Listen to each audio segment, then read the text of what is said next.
سلام به همه دوستان و همراهان عزیزم. امیدوارم دلتون از غصه دنیا خالی باشه و روی خودتون کار بکنید که یاد بگیرید از رفتار آدم‌ها ناراحت نشید، بلکه از رفتار آدم‌ها آگاه بشید. با هم آماده میشیم برای گرفتن فال امروز. هر نیتی که در ذهنتون دارید، نیت کاری، تحصیلی، تغییر شغل و مکان، هر نیتی که دارید انجام بدید. تا چند ثانیه دیگه میریم سراغ دیوان و من مثل همیشه غزل و تفسیرش رو براتون میخونم.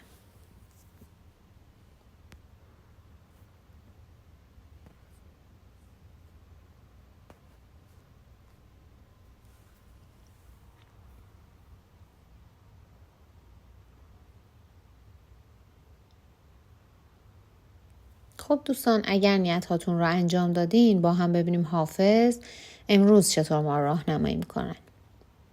صبا ز منزل جانان گذر دریغ مدار، و زو به عاشق بی دل خبر دریغ مدار. به شکر آن که شکفتی به کام بخت ای گل، نسیم وصل ز مرغ سحر دریغ مدار. حریف عشق تو بودم چو ماه نو بودی، کنون که ماه تمامی نظر دریغ مدار.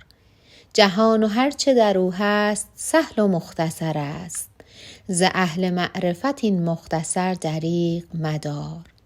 کنون که چشمه قند است لعل نوشینت، سخن بگوی و ز طوطی شکر دریغ مدار. مکارم تو به آفاق می برد شاعر، از او وظیفه و زاد سفر دریغ مدار. چو ذکر خیر طلب می کنی سخن این است، که در بهای سخن سیم و زر دریغ مدار. غبار غم برود حال خوش شود حافظ، تو آب دیده از این رهگذر دریغ مدار. خب دوستان، بعد بگم این غزل حافظ زمانی سروده شده که حکم تبعید ایشون در شیراز قطعی شده و این غزل رو برای شاه یحیی سروده و برای ایشون به یزد ارسال کرده. حافظ از باد صبا که پیک عاشقان هست میخواد به منزل جانان بره و از اون برای عاشقان بیدل خبر ببره و بعد از اون از گل میخواد که به شکرانه کامروایی مرغ سحر رو به وصل برسونه. اما در تفسیر این غزل حافظ میگه برای رسیدن به خواستتون باید بهای سنگینی بپردازید. حافظ براتون توصیه هایی داره که رعایت این توصیه ها ممکنه شما رو در زودتر رسیدن به خواسته هاتون کمک بکنه. این که سعی کنید حس قدرشناسی خودتون رو در عمل به اطرافیانتون، به کسانی که بهتون محبت دارن نشون بدید و بدونید قدرشناسی در واقع نشان دهنده شخصیت شما هست که در قبال محبتی که دیگران در حق شما میکنن، شما محبت‌های اونها رو بر اساس وظیفه‌شون نمیدونید و ازشون تشکر میکنید. به نزدیکانتون علل خصوص به پدر و مادرتون بیشتر احترام بذارید، بیشتر رسیدگی و توجه داشته باشید و تا اونجایی که براتون مقدور هست به افراد نیازمند هم کمک بکنید که هم رضایت خداوند رو به دست میارید، هم خیلی وقتها این حس خوبی که بهتون دست میده در واقع دلتون رو آروم میکنه. منتظر شنیدن خبری هستید و باید بدونید که به زودی این خبر خوشایند بهتون میرسه و به شکرانه این خبر باید اگر نذری داشتید نذرتون رو در راه خداوند حتما ادا بکنید و بدونید با تلاش و کوششتون میتونید بلندترین قله ها رو فتح بکنید و انجام دادن هر کار سخت در این دنیا مطمئن باشید که با یک اراده قوی براتون آسون میشه. پس شما هم برای رسیدن به خواسته هاتون باید ارادتون رو قوی بکنید و سخت تلاش بکنید. دوستان، حافظ میگه رفته رفته روزهای سختتون به روزهای راحتی میرسه و توی روزهای راحتی وقتی سختی هاتون رو پشت سر گذاشتین، دوستان قدیمیتون رو فراموش نکنید. اونهایی که توی روزهای سخت با شما همراه و همقدم بودن فراموش نکنید و دست اونها رو بگیرید. توی شادی هاتون اونها رو شریک بکنید و بدونید اونا تنها افرادی بودن زمانی که شما تاریک ترین لحظات زندگیتون رو سپری می‌کردین، شما رو همراهی کردن و کنار شما بودن. شاید توی اون دوران سختتون خیلی از دوستان واقعیتون رو شناختین. خیلی ها که به دنبال منفعت خودشون بودن از شما دور شدن، شما رو فراموش کردن و به اون حال رها کردن. اما اونهایی که تا آخرین لحظه کنار شما بودن قطعاً دوستان واقعی شما هستن و باید قدردان اونها باشید. حافظ میگه دنیا زیباتر از اون هست که شما تصورش رو میکنید. اگرچه سختی و رنج زیادی رو ما در طی دوران زندگیمون تحمل میکنیم، اما مطمئن باشید که بعد از صبر بالاخره نوبت شما هم میشه، چون شما انسانی هستید که خیر مردم رو میخواد و سعی میکنید بدیتون به کسی نرسه و مسلماً هم لطف خداوند شامل حالتون میشه. و این رو بدونید که اگرچه دنیا محل گذر هست، ولی خوبی و نیکی در این دنیا ماندگار هست و در واقع تنها چیزی که از ما انسان‌ها به جا میمونه همین خوبی کردن هست. افرادی مثل شما که دارای قلب پاکی هستند هم اسمشون در این دنیا ماندگار میشه.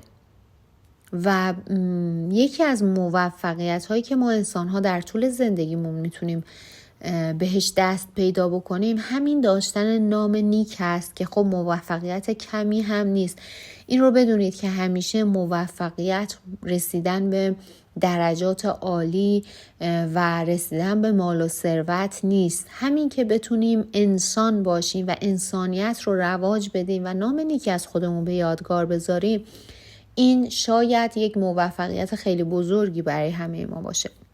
چون این نام نیک به راحتی به دست نمیاد و بر اثر رنج هست. باید صداقت داشته باشیم، باید تلاش بکنیم، باید سعی بکنیم همونطور که گفته شد خیرمون به مردم برسه. در واقع رسیدن به نام نیک هم کار راحتی نیست و کار هر کسی هم نیست، پس اون رو دست کم نگیرید.